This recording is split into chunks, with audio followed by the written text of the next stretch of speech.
بسم اللہ والحمد للہ والصلاۃ والسلام علی رسول اللہ۔ آپ کا میزبان خاور عظیم قادری آپ کی خدمت میں حاضر ہے۔ رمضان المبارک عشرہ رحمت کی پر نور بہاریں سمیٹ رہے ہیں۔ 8 رمضان المبارک کی یہ افطار ٹرانسمیشن ہے، اور آج کی اس افطار ٹرانسمیشن میں مختلف موضوعات کے حوالے سے جو ہے وہ گفتگو ہوگی، اور خصوصیت کے ساتھ ہمارے معاشرہ میں ایک ایسی وبا، ایک ایسی بیماری کا آج ہم ذکر کریں گے کہ جس کا ذکر کرنا لازم ہے، اور میں سمجھتا ہوں کہ یہ ایک بہت بڑی برائی ہے کہ جسے ختم کرنا جو ہے وہ بہت ضروری ہے، اور اس کے لیے تعلیمی اور تعمیری کام جو ہے اس کی اشد ضرورت ہے۔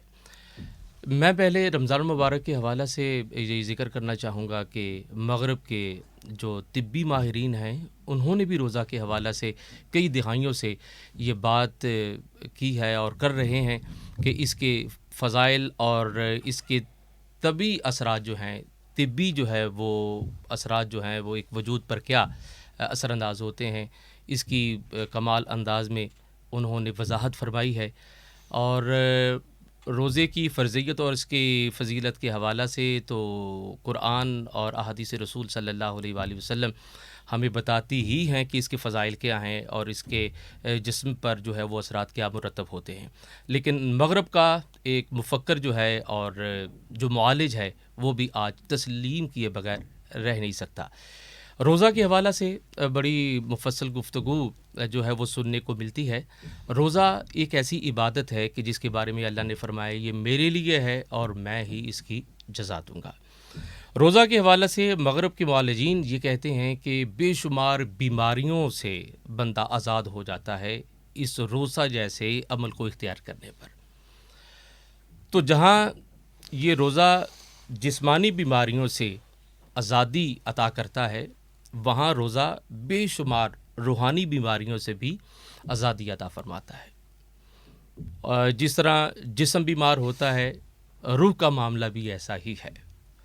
تو جسم کی بیماری کو دور کرنے کے لیے معالج تشخیص کرتا ہے، پھر تجویز کرتا ہے، پھر وہ ادویات، وہ نسخہ استعمال کیا جائے تو جسم صحت مند ہو جاتا ہے۔ اسی طرح روح کی بیماریاں بھی ہیں، اور ان بیماریوں میں سے آج ہم ایک خاص بیماری کا ذکر کرنے جا رہے ہیں۔ جسم کو بیماری کوئی ایسی لاحق ہو جائے کہ جس کا علاج ممکن نہ ہو تو اس کا علاج صرف موت ہی ہوتا ہے۔ تو روحانی طور پر بھی کئی بیماریاں ایسی ہیں، ان میں سے آج ایک ایسی بیماری کا ہم ذکر کر رہے ہیں کہ شیخ سعدی فرماتے ہیں کہ موت کے علاوہ اس کا کوئی علاج نہیں، اور وہ بیماری ہے حسد۔ امام غزالی علیہ رحمہ فرماتے ہیں حسد کے حوالہ سے کہ حسد کہتے کس کو ہیں؟ فرمایا کہ جس طرح آگ خشک لکڑیوں کو جلا دیتی ہے اسی طرح حسد نیکیوں کو جلا دیتا ہے، اور اس کے مقابل اگر اس سے اپنا دامن صاف کرنا ہو اور اسے بچنا ہو تو فرمایا قناعت اختیار کی جائے، یعنی راضی بالرضا ہونا چاہیے کہ اللہ تعالیٰ نے جو عطا کر دیا اس پر اکتفا کیا جائے۔ حضرت انسان صلب پدر سے شکم مادر میں ابھی اس کے قیام کے 120 دن مکمل ہوتے ہیں تو اس کی تقدیر لکھ دی جاتی ہے کہ اسے کتنا عرصہ دنیا میں رہنا ہے، کتنی عزت، مال و متاع اس کا مقدر اور نصیب ہے، یعنی شکم مادر میں بتا دیا اور لکھ دیا جاتا ہے کہ اس کی تقدیر یہ ہے۔ مجھے وہ شعر یاد آ رہا ہے کہ قسمت کے لفظ کو تو سب جانتے ہیں لیکن قسمت میں کیا لکھا ہے اللہ جانتا ہے۔ تو اپنی قسمت پر یقین کر لینا کہ جو اللہ نے میرے مقدر میں لکھا ہے اس پر راضی ہو جانا، قناعت اختیار کرنا، فرمایا ہے کہ یہ وہ خوبصورت اندازی زندگی ہے کہ جس میں تصادم نہیں ہے، جس سے بندہ جو ہے وہ اپنے رب کے حضور سر بسجود رہتا ہے اور ہدیہ شکر پیش کرنے میں مصروف رہتا ہے۔ تو ایک طرف حسد ہے تو دوسری طرف قناعت ہے۔ ایک اور خوبصورت اس کی توجیہ آپ حضرات کے سامنے رکھتا جاؤں کہ ایک طرف حسد ہے تو دوسری طرف رشک ہے۔ حسد کے بارے میں ایک جملہ میں عرض کر دیتا ہوں کہ اللہ تعالیٰ کے فیصلوں کے خلاف جانا یہ حسد ہے، جبکہ اللہ تعالیٰ کے فیصلوں کو دل و جان سے قبول کر لینا کسی شخصیت کی فضیلت کو، اس کے بال و متاع کو، اس کی حیثیت کو قبول کر لینا اور یہ دعا کرنا کہ رب تعالیٰ اس میں برکت عطا فرمائے، تو یہ رشک ہے۔ ہم کسی ذات پر، کسی شخصیت پر، اس کی علمی فضیلت پر، اس کے مال پر، اس کی حیثیت پر اگر ہم حسد کریں گے تو یہ قرآن بتاتا ہے کہ برائیوں میں سے بدترین برائی ہے۔ اور خلاق عالم فرماتا ہے کہ میں قادر ہوں، میں قدیر ہوں، میں تقدیریں لکھتا ہوں، اگر کوئی گڑ گڑا کر رو رو کر مجھے بنا لے تو میں لکھی ہوئی تقدیریں بدل بھی دیا کرتا ہوں۔ اگر کسی بندے کے مقدر میں مال نہیں، عزت نہیں، تو قادر اعلان فرما رہا ہے کہ مجھ سے طلب کرو، میں عطا کرنے والا ہوں۔ حسد سے بچنے اور اس برائی سے اپنے دامن کو صاف کرنے کے لیے اگر بندہ بارگاہ خداوند عالم میں ملتجی ہو جائے تو اللہ لکھی ہوئی تقدیر کو بدل دیتا ہے، یعنی بدبختی کو خوش بختی میں تبدیل فرما دیتا ہے۔ اللہ کریم حسد جیسی اس بیماری سے ہمیں محفوظ فرمائے، اور ہم اپنے حلقہ احباب میں بھی احباب کو جو ہے وہ تعلیم دیں اور ان کی ذہنی پرورش کریں اس حوالہ سے کہ یہ حسد کیسی برائی ہے، کیسی بیماری ہے، اس سے تدارک اور اس سے بچنے کے جو ہے وہ اسباب ہم مہیا کریں۔ ایک مسلمان ہونے کی حیثیت سے یہ ہم سب کا فرض ہے۔ آج افطار ٹرانسمیشن میں ہمارے درمیان جو مذہبی اسکالر تشریف فرما ہیں، بڑی قد آور شخصیت ہیں اور ایک علمی گھرانہ سے ان کا تعلق ہے اور ایک بڑے عظیم تعلیمی ادارہ سے یہ وابستہ ہیں اور سرپرست ہیں۔ ہمارے آج کے اس پروگرام افطار ٹرانسمیشن کے مہمان انتہائی محترم اسکالر پروفیسر محمد عمیر حنیف حجازی صاحب، آپ کو حضرت خوش آمدید کہتے ہیں اور دعا کرتے ہیں کہ اللہ کریم حضرات علماء کرام کی عمروں میں برکت عطا فرمائے جو قدم قدم ہماری رہنمائی فرماتے ہیں۔ جیسا کہ آپ جانتے ہیں کہ آج ہمارا عنوان کیا ہے، موضوع کیا ہے جس پر ہم نے گفتگو کرنا ہے، تو حسد جہاں ایک برائی ہے وہاں ایک بیماری ہے۔ تو میں آپ سے پوچھنا چاہوں گا کہ حسد کے لغوی اور اصطلاحی معنی کیا ہے؟ حسد کے لغوی معنی اصل میں اس طرح سے بنتے ہیں کہ یہ لفظ حسدلن سے نکلا ہے۔ اچھا جی۔ تو حسدلن کا مطلب ہے جیسے انسان کے جسم میں بالوں میں جوں پڑتی ہے، ٹھیک ہے، تو وہ خون چوس لیتی ہے۔ ٹھیک ہے، اسی طرح جانوروں کے جسم میں چیچڑ ہوتے ہیں، صحیح، وہ جانوروں کے جسم کے ساتھ لگ جاتے ہیں اور ان کا خون چوستے ہیں۔ ٹھیک، تو جو لفظ حسد کا ماخذ ہے وہ حسدل، جی، حسدلن کا اصل مطلب ہے وہ چیچڑ اچھا، جو اچھا، کہ جانوروں کے جسم میں لگ کے ان کا خون چوستا ہے۔ اچھا، تو حسدلن سے نکلا لفظ ہے، اور اس کو حسد اس لیے کہا جاتا ہے کہ یہ انسان کی روح کی بیماری ہے، ہائے ہائے ہائے، اور روح کے ساتھ یہ اس طرح سے چمٹ جاتی ہے کہ یہ روح کی ساری پاکیزگیاں چوس لیتی ہے، اللہ اللہ اللہ، روح کی ساری نیکیاں چوس لیتی ہے، ٹھیک، کیونکہ انسان کی ہر نیکی کا تعلق اس کی روح، اس کے باطن، اس کے دل کے ساتھ ہے، صحیح، قلب کے ساتھ ہے۔ صحیح، تو جب یہ روحانی بیماری باطن کے اندر اس طرح سے چمٹ جاتی ہے تو وہاں سے یہ ہر قسم کی نیکی کو اٹھا لیتی ہے، اللہ، جیسے کہ وہ چیچڑ جانور کے جسم سے خون چوس لیتا ہے۔ یہ اس کا لغوی معنی ہے۔ ٹھیک، اصطلاحی معنی یہ ہے کہ امام راغب اصفہانی اپنی کتاب المفردات میں فرماتے ہیں کہ حسد سے اصطلاحاً یہ مراد ہے کہ ہر وہ چیز اور ہر وہ نعمت جو کسی اللہ کے مقبول انعام یافتہ بندے کو میسر ہو، اچھا، اور کوئی دوسرا شخص یہ خواہش کرے اور یہ آرزو کرے کہ یہ نعمت اس کو میسر نہیں ہونی چاہیے تھی، اچھا، اس سے یہ نعمت چھن جائے او ہو، اور یہ مجھے مل جائے، تو اس کو حسد کہا جاتا ہے۔ اللہ، امام ماوردی رحمۃ اللہ علیہ کہتے ہیں کہ ہر محترم شخص، جی، وہ محترم کسی بھی اعتبار سے ہو سکتا ہے، کوئی عہدہ و منصب میں محترم ہے، کوئی مال و دولت میں محترم ہے، ٹھیک ہے، کوئی حسن و خوبی میں، صفات میں، جمال میں محترم ہے، جی، تو ہر محترم شخص جس کو اللہ نے محترم رکھا ہے، ٹھیک ہے، وہ کسی بھی اعتبار سے ہو، سبحان، تو کسی بھی خصوصیت سے ہو، تو ہر محترم شخص کی اس باعث احترام بننے والی خوبی اور نعمت پر جی، جی، کسی شخص کا یہ آرزو کرنا کہ یہ نعمت اور یہ خوبی اس سے یہ بندہ محروم ہو جائے او ہو، اور یہ اس کے پاس نہ رہے، اللہ اللہ اللہ، اس کو حسد کہا جاتا ہے۔ او ہو، کتنا بڑا یہ عمل بد ہے کہ ذہن میں دل میں بدگمانی کا پیدا ہونا. بدگمانی کا پیدا ہونا. ہائے ہائے ہائے. ایک پہلی بات یہ کہ انسان یہ خواہش کرے کہ یہ اس کے پاس نہ رہے، اور پھر یہ بھی خواہش ہو اس کے دل میں کہ یہ تو اس قابل ہی نہیں تھا، میں اس قابل تھا، یہ اسے نہ ملے مجھے مل جائے. حضرت یہ بتائیے کہ حسد جو ہے قرآن کریم میں اس کا ذکر ملتا ہے. جی اس کا ذکر. تو قرآن کریم میں حسد کے حوالے سے اس کی جو وضاحت کی گئی ہے وہ ذرا بیان فرمائیں کہ کس انداز میں حسد کے بارے میں ذکر کیا. بڑی معروف ہر بچے کو آتی ہے قرآن پاک کی سورہ نمبر 113 سورہ فلق. اس کی آخری آیت ہے آیت نمبر 5 ومن شر حاسد اذا حسد. جی جی جی جی. کہ اللہ کے نبی علیہ الصلوۃ والسلام نے جو پناہ چاہی ہے جن چیزوں سے، ان میں سے ایک چیز حاسد کا حسد ہے. یہ جب نبی کریم علیہ السلام پہ ایک یہودی عورت نے جادو کیا تھا. اچھا، یہ اس کا شان نزول آپ بیان کر رہے ہیں؟ جی جی. اچھا، تو جادو کیا تھا یہودی عورت نے، تو اس جادو میں جس چیز پہ جادو کیا گیا تھا اس میں 11 گانٹھیں باندھی گئی تھیں. اچھا. تو اللہ پاک نے آقا علیہ الصلوۃ والسلام پہ یہ 2 صورتیں نازل کی اس وقت، سورہ نمبر 113 سورہ فلق، جی جی، اور سورہ نمبر 114 سورہ الناس. اچھا اچھا. تو سورہ فلق کی 5 آیات ہیں، سورہ الناس کی 6 آیات ہیں. ٹھیک ہے. یہ ٹوٹل 11 آیات ملتی ہیں. اچھا. تو جیسے جیسے نبی کریم علیہ الصلوۃ والسلام یہ ہر ایک آیت پڑھتے جاتے تھے، وہ جادو کی گانٹھ کھلتی جاتی تھی. واہ واہ واہ واہ واہ واہ. تو ظاہری بات ہے کہ اگر ان 11 آیات میں کوئی ایک آیت حسد کے بارے میں ہے، اچھا، اس کا مطلب ہے کہ جو جادو کرنے والی عورت تھی اس کے جادو کرنے میں نیت میں کہیں حسد بھی تھا. واہ واہ واہ، بہت خوبصورت اشارہ حضرت آپ کا.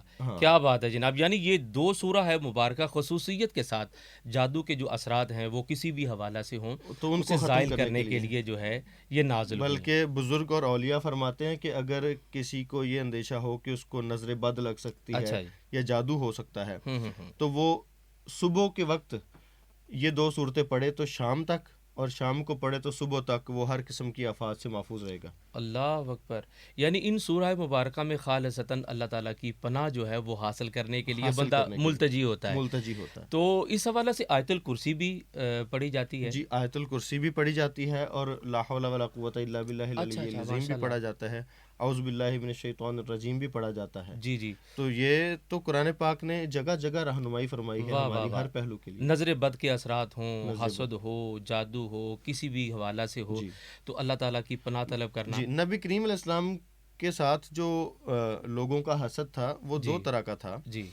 ایک تو یہودیوں کا حسد تھا. ٹھیک ہے. یہودی یہ چاہتے تھے کہ وہ بنی اسرائیل سے ہیں، اور بنی اسرائیل بنی اسحاق سے ہیں، یعنی کہ حضرت ابراہیم علیہ السلام کے بیٹے حضرت اسحاق علیہ السلام کی اولاد سے ہیں. اچھا، وہ فضیلت برتری جو ہے وہ جائے نا، اور حضرت نبی کریم علیہ السلام حضرت اسماعیل علیہ السلام کی اولاد سے. بالکل ٹھیک ہے. ان کی یہ خواہش تھی کہ یہ ان کو پتہ تو تھا کہ آخری نبی کی تشریف آوری ہونی ہے، صحیح، اور وہ سب سے بڑے عظمتوں والے ہوں گے، سب سے اونچی شان والے ہوں گے، ان کی امت خیر امت ہوگی، وہ سب ان کو پتہ تھا. صحیح، انہوں نے پڑھی ہوئی تھی علامات تورات میں. جی جی. لیکن وہ خواہش یہ رکھتے تھے کہ وہ نبی آخر الزماں علیہ الصلوۃ والسلام بھی ہماری بنی اسرائیل کی قوم میں سے ہوں.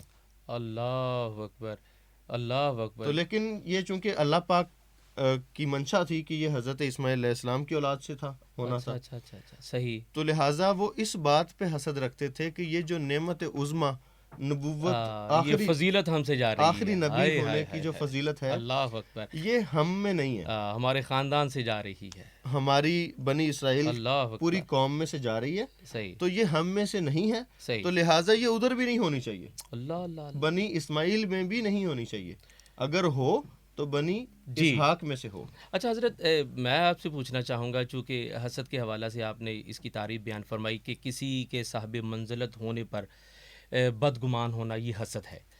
خلاق عالم نے نبی رحمت صلی اللہ علیہ وسلم کے فضائل حضرت انبیاء علیہ السلام کے سامنے بیان فرمائے، اور خصوصیت کے ساتھ حضرت موسیٰ کے سامنے.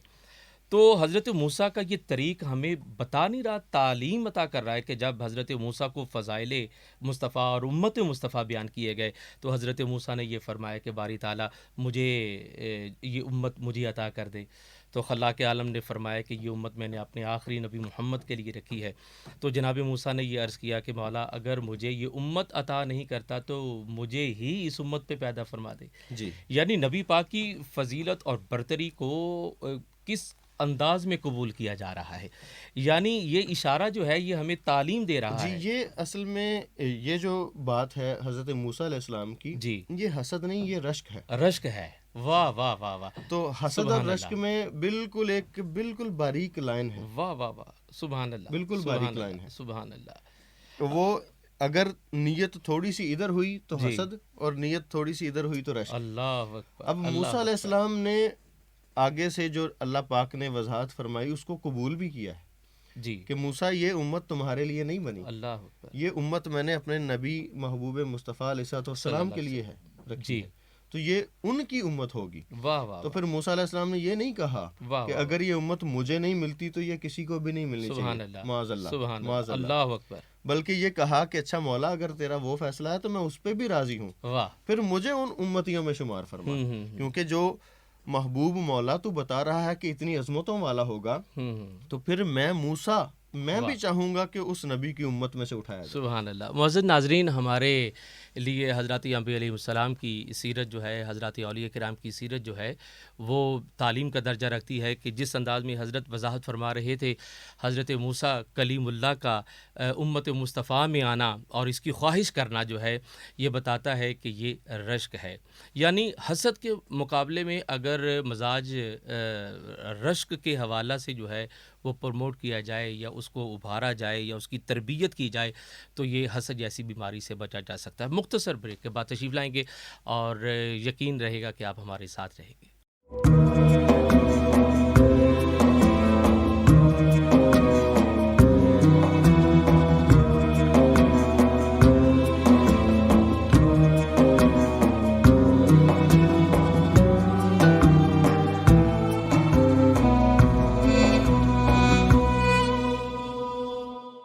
معزز ناظرین، ایک بار پھر آپ کو خوش آمدید کہتے ہیں. آج ہمارا عنوان، آج کا افطار ٹرانسمیشن کا ہمارا موضوع جو ہے وہ حسد ہے، جس پر میرے اسٹوڈیو میں موجود جناب پروفیسر محمد عمیر حنیف حجازی صاحب بڑی مفصل گفتگو فرما رہے ہیں. حضرت بتائیے گا کہ احادیث رسول میں حسد کا ذکر ملتا ہے کہ حسد کیا ہے، اور پھر اس کے حوالے سے جو وعید اور مذمت ہے وہ ذرا بیان فرمائیں کہ حدیث رسول کس انداز میں فرماتے ہیں. حسد کے بارے میں نبی محترم علیہ الصلوۃ والسلام نے ہماری رہنمائی بھی فرمائی ہے، ہمیں اس کے نقصانات سے آگاہ بھی کیا ہے، اور ہمیں اس سے بچنے کی تلقین بھی کی ہے. ٹھیک ہے. سنیں ابی داؤد میں حدیث پاک ہے کہ نبی کریم علیہ الصلوۃ والسلام نے فرمایا ایاک والحسد، حسد سے بچو. پھر فرمایا، آگے فرمایا کہ الحسد، حسد ایسی چیز ہے یاکل الحسنات، یہ نیکیوں کو کھا جاتا ہے. کما تاکل النار الحطب، جیسے کہ آگ خشک لکڑی کو کھا جاتی ہے. اللہ اکبر. اللہ اکبر. اللہ. حسد نیکیوں کو اس طرح سے کھا جاتا ہے جیسے آگ خشک لکڑی کو کھاتی ہے. جیسے خشک لکڑی کو آگ جلدی لگ جاتی ہے اور وہ جلدی ختم ہو جاتی ہے، لکڑی کوئلہ بن جاتی ہے، ایسے ہی فرمایا کہ حسد نیکیوں کو، انسان کی جو نیکیاں ہیں ان کو ایسے کھا جاتا ہے. یعنی کہ جیسے جیسے انسان حسد میں بڑھتا جائے گا اس کی نیکیاں جو ہیں وہ کم ہوتی جائیں گی. وہ نیکیاں جو ہیں وہ حسد لیتا جائے گا. جیسے کہ وہ میں نے عرض کیا تھا کہ چیچڑ خون چوستا جاتا ہے، ہمارے جسم میں جوں جو ہے یہ خون چوستی جاتی ہے، اسی طرح حسد جو ہے وہ انسان کے جسم سے نیکیاں جو ہے وہ کم کرتا جاتا ہے. اللہ اکبر. اللہ اکبر. یہ ایک ایسی بیماری اور ایسی برائی ہے. پھر بخاری مسلم میں حدیث پاک ہے، حضرت انس بن مالک رضی اللہ تعالیٰ عنہ سے آقا علیہ السلام نے فرمایا کہ اے میرے امتیو، تم لوگ برائی سے بچو، ٹھیک ہے، سرکشی اور دھوکہ دہی نہ کرو. ٹھیک. اور پھر فرمایا کہ کسی بھی وقت، کسی بھی جگہ، کبھی بھی کسی دوسرے مسلمان سے حسد نہ کرو. واہ واہ. اور پھر آگے فرمایا کہ کسی بھی مسلمان کے لیے کسی صورت یہ جائز نہیں ہے کہ وہ ایک مسلمان دوسرے مسلمان سے 3 دن یا اس سے زائد قطع تعلقی کرے. اللہ اکبر. اب نبی کریم علیہ الصلوۃ والسلام کے اس فرمان میں حکمت دیکھیں کتنی بڑی ہے. ٹھیک ہے. جب حسد کا ذکر فرمایا تو ساتھ ہی فرمایا کہ کسی مسلمان کے لیے جائز نہیں کہ وہ 3 دن سے زیادہ قطع تعلقی کرے. واہ واہ واہ. یعنی کہ آقا علیہ الصلوۃ والسلام کی حکمت اور بصیرت یہ ہمیں بتا رہی ہے کہ حسد کے بعد نتیجہ یہ ہوگا کہ حاسد اپنے اس منعم بائی سے، جس کو انعام اللہ پاک نے دیے ہوئے ہیں، اس سے نفرت کرے گا، نفرت کی وجہ سے اس سے قطع تعلق ہی کرے گا. اچھا. تو یہ انڈرسٹوڈ بات ہے کہ حسد کی سے منع کرنے کے بعد آقا علیہ السلام نے فرمایا کہ کسی مسلمان کے لیے جائز نہیں ہے کہ وہ 3 دن تک دوسرے مسلمان بھائی سے واہ قطع واہ، تعلق کرے. بڑی شاندار اور خوبصورت بات ہو گئی کہ جو حسد کرتا ہے اس کی نیکیاں ختم ہو جاتی ہیں، اور جس پر کیا جاتا ہے اس کی نیکیاں بڑھ جاتی ہیں. اس کی نیکیاں تو اللہ بڑھانے والا نا. اللہ اکبر. وہ تو وہ غیبت کے بارے میں ہے کہ جس اچھا. کی غیبت انسان کرتا ہے وہ غیبت کرنے والے کی نیکیاں جو ہیں وہ کم ہوتی جاتی ہیں، اچھا. اور وہ نیکیاں اس کو دے دی جاتی ہیں جس کی غیبت کی جس جاتی کی ہے. کی جاتی ہے. حضرت چونکہ یہ ایک حسد غیبت جو ہے بھی حسد کی وجہ سے حسد بھی کی، ہوتی ہے. جی، اس کی سب سے بڑی شکل اور وجہ یہی ہوتی ہے جب کسی سے حسد ہوتا ہے تو بندہ وہ اپنی وہ کیفیات جو ہوتی ہیں، جو اندرونی معاملات ہوتی ہیں معاملات کسی شخصیت کے حوالے سے، وہ کسی نہ کسی کے سامنے وہ آشکار کرتا ہے، بتاتا ہے. بلکہ یہاں تک آقا علیہ الصلوۃ والسلام نے فرمایا، الترغیب و ترہیب میں حدیث پاک ہے کہ آقا علیہ السلام نے فرمایا کہ اگر جی. ایک بکریوں کے ریوڑ کے اندر 2 بھوکے بھیڑیے چھوڑ دیے جائیں اوئے ہوئے، اور وہ اللہ اکبر. بھیڑیے اس بکریوں کے ریوڑ کو تہس نہس کر دیں، تو اتنا نقصان بکریوں کے ریوڑ کا وہ بھیڑیے نہیں کریں گے جتنا انسان کے مسلمان کے ایمان کا نقصان حسد کرتا ہے. اللہ اکبر، اللہ اکبر، اللہ اکبر. بکریوں کے ریوڑ میں بھوکے بھیڑیے چھوڑ دیے جائیں تو اتنا اوئے ہوئے نقصان بکریوں کے ریوڑ کا وہ بھیڑیے نہیں کریں گے جتنا اللہ نقصان کسی مسلمان کے ایمان کا یہ حسد کرتا حسد ہے. کر دیتا. اچھا حضرت یہ بتائیے کہ یہ حسد جو ہے یہ گناہ ہے، اور گناہ کے حوالے سے کیا یہ گناہ صغیرہ ہے یا کبیرہ ہے؟ جی، یہ حسد گناہ صغیرہ نہیں ہے بلکہ یہ گناہ کبیرہ ہے. اچھا. یہ حسد بالکل ایسا ہی گناہ ہے جیسا کہ قتل کر دینا گناہ ہے. استغفر. حسد بالکل ایسا ہی گناہ ہے جیسے کہ زنا کرنا گناہ ہے. اللہ اللہ. بالکل ایسا ہی گناہ ہے جیسا غیبت کرنا گناہ ہے. اوہ. اور غیبت کتنا بڑا گناہ ہے آپ جانتے ہیں کہ غیبت اتنا بڑا گناہ ہے کہ اللہ کا فرمان ہے کہ یہ ایسے ہے جیسے مسلمان اپنے بھائی کا گوشت کھائے. اوئے ہوئے. اللہ. تو حسد بھی ایسے کبیرہ گناہ ہے. امام غزالی رحمۃ اللہ علیہ جی. احیاء علوم الدین اپنی کتاب میں فرماتے ہیں کہ حسد کتنا بڑا گناہ ہے. اس کا اندازہ آپ اسی بات سے لگا لیں کہ جی. جو حاسد ہے، حسد کرنے والا، جی جی. وہ اللہ تعالیٰ پر اعتراض کرتا ہے. اوئے ہوئے ہوئے. یعنی وہ یہ کہتا ہے کہ یا رب العزت، یہ بندہ اس نعمت کے قابل نہیں تھا اوئے ہوئے. جو تو نے نعمت اس کو دے دی، اوئے ہوئے. تو یہ نعمت اس کو نہیں ملنی چاہیے تھی. اور اگر وہ یہ بھی خواہش کر دے کہ مجھے ملنی چاہیے تو پھر اس کا مطلب ہے وہ کہہ رہا ہے مولا میں اس قابل تھا، تجھے میں نظر ہی نہیں آیا، یا تیرا انصاف مجھے دیکھ نہ سکا اور مجھے نہ ملی اور اس کو مل گئی. تو یہ اللہ تعالیٰ پر ایک تو اعتراض ہے، کائنات کی وہ ہستی جو خالق ہے، خلاق عالم ہے، خلاق عالم پر اعتراض ہے، اس کے انصاف پر اعتراض ہے، اس کی قدرتوں پر اعتراض ہے، اس کی بصیرت پر اعتراض ہے، اور دوسرا بہتان ہے اللہ کی ذات پر. تو اگر ایک عام مسلمان ایک مسلمان پر بہتان لگائے تو وہ گناہ کبیرہ ہے. تو جو حاسد اللہ کی ذات پر بہتان لگاتا ہے یا اعتراض کرتا ہے وہ کتنا بڑا گناہ ہو. اللہ اکبر، اللہ اکبر. حضرت کسی انسان میں یہ دیکھنا ہو کہ وہ بندہ حاسد ہے تو اس کی نشانیاں کیا ہیں، اور اسے بچنے کا جو ہے وہ راہ کیا ہے، راستہ کیا ہے؟ جی، یہ بڑی آسان بات ہے. ہر انسان کو چیک کرتے رہنا چاہیے. جیسے کہ ہمیں تلقین کی جاتی ہے کہ ہم رات کو اپنا محاسبہ کریں سونے سے پہلے. ٹھیک ہے. تو ہمیں بذات خود اپنی شخصیت کو، اپنے باطن کو پاکیزہ رکھنے کے لیے جج کرتے رہنا چاہیے کہ ہم میں حسد ہے یا نہیں. اگر ہے تو ہم اس کو دور کریں، ورنہ یہ ہماری ساری نیکیوں کو باطل کر دے گا، ضائع کر دے گا. آسان سا طریقہ ہے کہ ہم اگر اپنے کسی مسلمان بھائی کو دیکھیں جی اور اس کی نعمتوں پر ہم اللہ کا شکر ادا کریں، جی، یا ماشاء اللہ کا لفظ کہیں، یا خوشی کا اظہار کریں اور اس کو مبارکباد دیں، اور بلکہ اس کی مزید ترقی کی دعا کریں، جی، تو اس کا مطلب ہے کہ ہمیں اس کو عطا کی گئی اللہ کی نعمتوں پر رشک ہے. جی.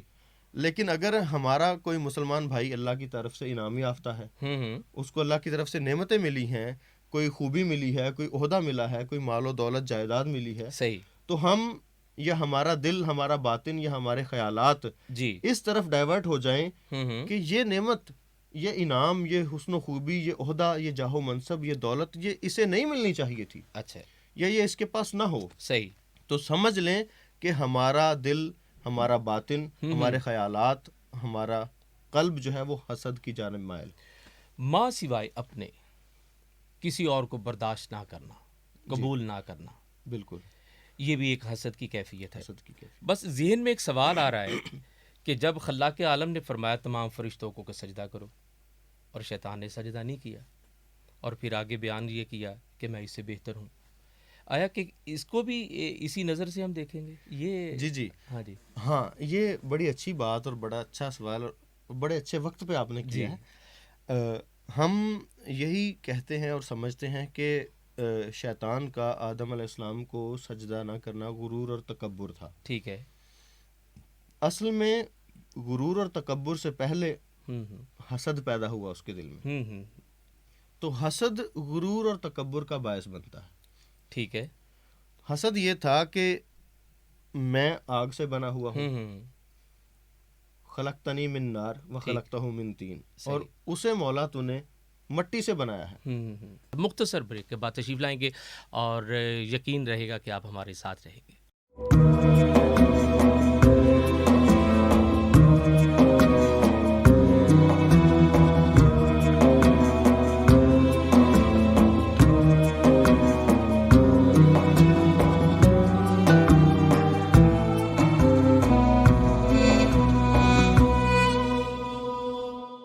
جی معزز ناظرین، آپ کو خوش آمدید کہتے ہیں۔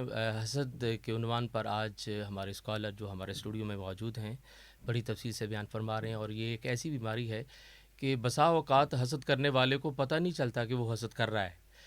حضرت یہ بتائیے کہ یہ حسد جو ہے اس گناہ سے، اس بیماری سے کیسے بچا جا سکتا ہے؟ جی بالکل، اللہ تعالیٰ اور حضور نبی کریم علیہ الصلوۃ والسلام نے جو امت کی رہنمائی فرمائی ہے جی وہ ہمیشہ پازیٹیوٹی کو اویل کرنا، ٹھیک ہے، اس راہ پہ فرمائی ہے۔ صحیح۔ نبی محترم علیہ الصلوۃ والسلام کی ساری سیرت میں جی اور قرآن کے سارے پیغامات میں ہمیشہ ہمیں مثبت رویہ جو ہے اس کو اپنانے کی تلقین کی گئی۔ بہت خوب، سبحان اللہ۔ یہاں تک کہ آپ جانتے ہیں فتح مکہ کے موقع پر کچھ صحابہ نے جذبات میں آ کر، جذبہ ایمانی میں کچھ ایسے لوگوں کو جو ہے وہ قتل کر دیا جی جو جب ان کے سامنے تلوار آئی تو وہ اس وقت کلمہ پڑھنے لگے۔ ٹھیک ہے۔ تو جب یہ معاملہ نبی کریم علیہ الصلوۃ والسلام کے سامنے پیش کیا گیا تو صحابہ نے عرض کی یا رسول اللہ علیہ الصلوۃ والسلام، انہوں نے تو تلواروں کے ڈر سے کلمہ پڑھا۔ اچھا۔ تو آقا علیہ الصلوۃ والسلام نے فرمایا کہ پیارے صحابہ، کیا تم لوگوں نے ان کے دل کے اندر جھانکا تھا؟ اچھا۔ یعنی اگر ظاہراً ٹھیک ہے۔ یہ نظر آیا کہ یہ کلمہ پڑھ رہے ہیں، لا جی الہ الا اللہ محمد الرسول اللہ کہہ رہے ہیں، تو اس کا مطلب یہ تھا کہ تم ان کے قتل سے رک جاتے۔ تو دیکھیں کہ نبی کریم علیہ الصلوۃ والسلام کی سیرت مطہرہ میں کتنی بڑی مثال ہے مثبت سوچ کی۔ صحیح۔ اسی طرح صلح حدیبیہ کے وقت حضرت عمر فاروق رضی اللہ تعالیٰ عنہ، وہ جو معاہدہ ہوا تھا صلح حدیبیہ میں، صلح کا معاہدہ، ٹھیک ہے۔ اس پر پریشان تھے اچھا۔ اور خوش نہیں تھے کہ یہ معاہدہ، اس میں ساری شرائط مکہ والوں کی مانی گئی ہیں۔ اچھا۔ تو نبی کریم علیہ الصلوۃ والسلام نے فرمایا تھا کہ عمر، یہ جو ہم نے ان کی شرائط مانی ہے یہ ظاہراً تو ان کی مانی ہے، اچھا، لیکن دیکھنا کہ اللہ کی ذات ہمیں اس سے فائدہ دے گی۔ واہ واہ۔ تو یہ مثبت رویہ ہے نبی کریم علیہ الصلوۃ والسلام کا، جی کہ اس میں ایک شرط یہ بھی تھی کہ اگر مسلمانوں میں سے کوئی شخص واپس مکہ پلٹ جائے، اچھا، مکہ والوں میں چلا جائے اسلام کو چھوڑ کر، تو وہ واپس نہیں کریں گے وہ شخص، لیکن اگر مکہ والوں کا کوئی شخص مسلمان ہو کر ان کے پاس آ جائے تو یہ واپس کریں گے، ٹھیک ہے، مسلمان واپس کریں گے۔ تو ظاہراً یہ شرط رنجیدہ کر رہی تھی مسلمانوں کو، لیکن اسی شرط کا سب سے بڑا فائدہ ہوا صحیح کہ جو بھی کوئی شخص مسلمان ہو کر مدینہ آتا تھا، صحیح، معاہدے کے مطابق اگر اسے واپس کیا جاتا تو اس نے جا کر کیا کرنا تھا؟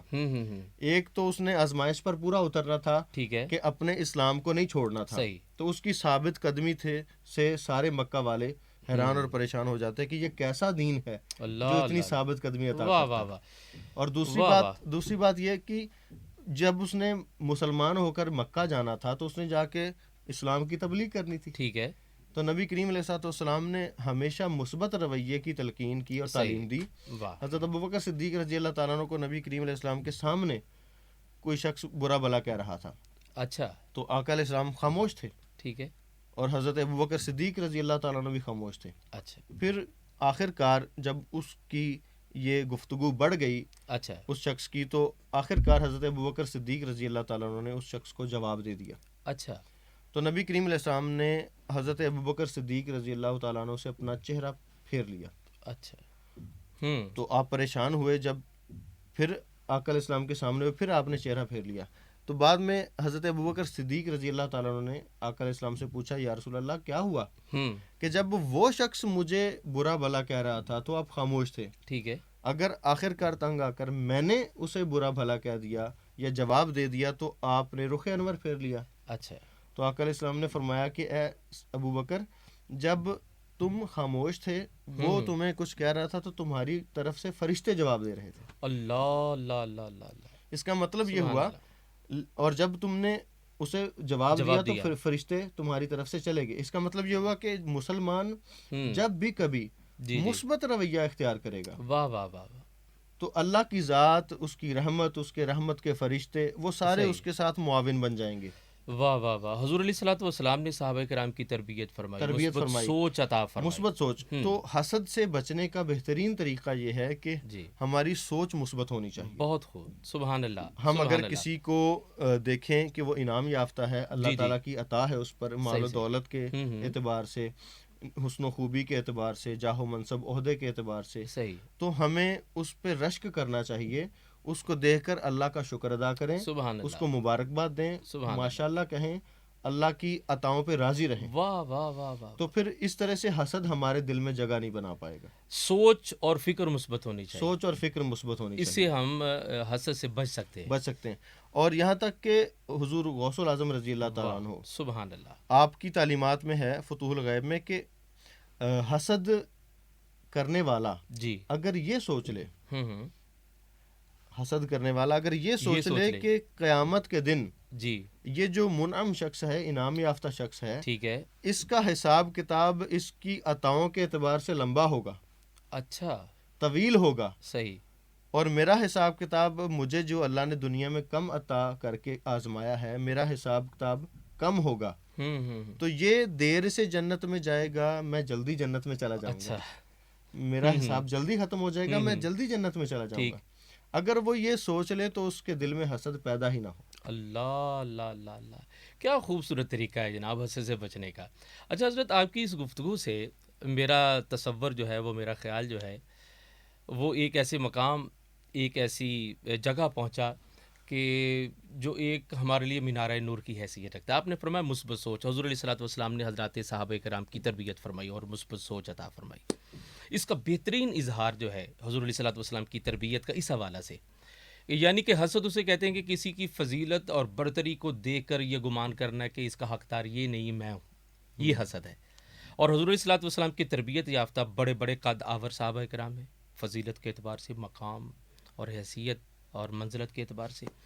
لیکن جب میں غدیر خم کو دیکھتا ہوں اور اعلان غدیر خم کو دیکھتا ہوں سبحان اللہ، کہ علی پاک کو نبی رحمت صلی اللہ علیہ وآلہ وسلم نے کھڑا کر کے فرمایا کہ جس کا میں مولا اس کا علی مولا، بڑے بڑے قداور صحابہ کرام ہیں اور بڑے بڑے صاحب منزلت احباب موجود ہیں، لیکن نبی کی یہ تربیت ہے کہ کسی صحابی نے نبی علیہ الصلوۃ والسلام کے اس سوال پر اعتراض نہیں کیا، بلکہ مولا علی کو مبارک دیتے ہوئے، مبارکباد دی۔ ہاں جی، دیتے حضرت ہوئے عمر فاروق رضی اللہ تعالیٰ عنہ کے بارے میں کہ انہوں نے فرمایا اسی وقت، ان کی فضیلت کو تسلیم کر ان کی لیا۔ فضیلت کو تسلیم کرتے ہوئے فرمایا کہ اے علی، آپ نہ صرف میرے عمر کے مولا ہیں بلکہ سارے مسلمانوں کے مولا ہیں۔ سبحان اللہ، اسی وقت فرمایا۔ سبحان اللہ۔ اچھا حضرت، یہ بتائیے اولیاء کرام کی تعلیمات اس حوالہ سے جو ہے وہ ہماری کیا رہنمائی کرتی ہے؟ ایک جیسے کہ میں نے ابھی مثال دی حضرت حضور شیخ عبد القادر جیلانی رضی اللہ تعالیٰ عنہ کی، جی کہ آپ نے فرمایا کہ اگر کوئی انسان یہ سمجھ لے جی کہ جس شخص کو اللہ پاک نے انعامات سے نوازا ہے اس کا حساب کتاب طویل ہوگا، جی، اور مجھے اگر اس کو دے کے آزمایا ہے ہائے اور ہائے، مجھے کم دے کے یا نہ دے کے آزمایا ہے تو جی، میرا حساب کتاب کم ہوگا، صحیح وہ دیر سے جنت میں جائے گا، میں جلدی جنت میں چلا جاؤں گا، صحیح، تو پھر اس کے دل میں کبھی حسد پیدا ہی نہ ہو۔ پیدا ہے، اب اس سے ایک اور بات سمجھ آتی ہے جی، حضور غوث الاعظم رضی اللہ تعالیٰ عنہ صحیح، کی ان تعلیمات سے، جی، کہ آج یہ رمضان کے مہینے میں ہم بیٹھے ہیں، کہ اگر ہم یہ گمان کریں کہ اللہ کے نبی علیہ السلام کا فرمان ہے کہ روزہ رکھنے والے کو، اللہ جی، کی رضا کے لیے روزہ رکھنے والے کو اللہ تعالیٰ قیامت کے دن جنت میں اپنا دیدار کرائے گا، اللہ اکبر، سبحان اللہ، سبحان اللہ، اگر ہم یہ تصور پیدا کریں جی کہ جو جس شخص کو اللہ پاک نے انعامات عطا کی ہیں، جی، جو منعم شخص ہے، جی، انعام یافتہ ہے، ٹھیک ہے، جب وہ حساب کتاب دے رہا ہوگا اس کا حساب طویل ہوگا. اچھا ہم جلد حساب دے کر جنت میں چلے جائیں گے, ٹھیک ہے جلد وہاں سے فری ہو جائیں گے. صحیح. تو ہم اللہ کا دیدار پہلے کر لیں گے, وہ بعد میں کرے گا. اللہ اللہ اللہ اللہ اللہ. اب اللہ کا دیدار کرنے والوں میں تو اولیاء ہوں گے, صدیقین ہوں گے, شہداء ہوں گے, صلحاء ہوں گے, انبیاء ہوں گے, رسل ہوں گے. سبحان اللہ. تو اگر حاسد یہ گمان کر لے یا یہ سوچ لے کہ میں اگر روزے رکھتا ہوں, رمضان کا حق ادا کرتا ہوں, تو میں جب جلد حساب سے فارغ ہو کر جنت میں جاؤں گا, تو میں صدیقین, شہداء, اولیاء, صالحین, انبیاء, رسل واہ کے ساتھ کھڑا ہو کر اللہ کا دیدار کر رہا ہوں گا, اور یہ شخص وہاں حساب دے رہا ہوگا, تو اس کے دل میں کبھی حسد کا جذبہ پیدا نہیں ہوگا. اللہ اکبر. اللہ آپ کو سلامت رکھے. معزز ناظرین, آج حسد کے عنوان پر ہم نے گفتگو کی, اور بلا شبہ یہ ایک ایسا گناہ ہے, ایک ایسی برائی ہے, ایک ایسی بیماری ہے جسے جو ہے وہ اللہ تعالیٰ کی پناہ طلب کرنی چاہیے. اللہ تعالیٰ ہمیں اس بیماری سے, اس برائی سے محفوظ رکھے.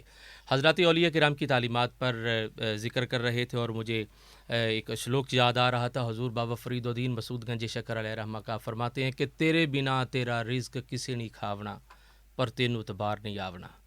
جو بندے اللہ تعالیٰ کی رضا پر یقین رکھتے ہیں, توکل اختیار کرتے ہیں, ان کی زندگیاں پرسکون ہوتی ہیں, انہیں زندگیوں کی تمانت نصیب ہوتی ہے. میں دعا کرتا ہوں اس وقت قبولیت افطار ٹرانسمیشن میں آپ سے اجازت طلب کرتے ہوئے کہ اللہ کریم ہمیں ہر ظاہری اور باطنی بیماری سے محفوظ رکھے. حضرت دعا فرمائیے. اللہ کریم ہم سب کے احوال پر کرم فرمائے. اللہم صلی علی سیدنا و مولانا محمد وعلی آلہ وصحبہ اجمعین وبارک وسلم. الہ العالمین, امت مسلمہ تیرے محبوب علیہ الصلوۃ والسلام کی سیرت پہ, اسوہ حسنہ پہ عمل کرتے ہوئے, تیرے احکامات پہ عمل کرتے ہوئے رمضان المبارک میں روزے رکھ رہی ہے. مولا, ہم سب کے ان روزوں کو اپنی بارگاہ میں قبول و منظور فرما. آمین. یا الہ العالمین, اس رمضان المبارک کے تصدق سے, نبی کریم علیہ السلام کے تصدق سے, اور اپنی رحمت کے واسطہ سے, وسیلہ جلیلہ سے, ہم سب کی تمام عبادات کو اپنی بارگاہ میں قبول و منظور فرما. ان عبادات میں اگر کوئی غلطی, کوتاہی, بحیثیت انسان کوئی خطا ہو گئی ہو, تو اپنی رحمت واسعہ کا صدقہ اسے درگزر فرما کر ہم سب کے لیے درجات کی بلندی کا باعث بنا. نبی کریم علیہ الصلوۃ والسلام کے وسیلہ جلیلہ سے رمضان المبارک کی برکت کا صدقہ مولا کل امت مسلمہ کی خیر فرما. ہم سب کے اعزاء و اقربا میں, رشتہ داروں میں, دوستوں میں, اہل علاقہ, اہل محلہ میں, اہل وطن میں, اور کل امت مسلمہ میں ہر مسلمان کی خیر فرما, ہر مسلمان کو آفات و بلیات سے محفوظ فرما. اور مولا, یہ جو کرونا وائرس کی خطرناک وبا پھیلی ہوئی ہے, الہ العالمین ساری دنیا کو اس سے محفوظ فرما. ہم سب کو صغیرہ و کبیرہ گناہوں سے محفوظ رہنے کی توفیق عطا فرما. ساری دنیا میں جہاں کہیں بھی مسلمان ظلم و ستم کا شکار ہیں, کشمیر میں, فلسطین میں, یا کہیں بھی کسی بھی جگہ, یا انڈیا میں, مولا مسلمانوں کو ظالموں کے ظلم سے نجات عطا فرما. امت مسلمہ کی خیر فرما. صلی اللہ علیہ حبیبی سیدنا محمد وعلی آلہ وصحبہ اجمعین برحمتک یا ارحم الراحمین.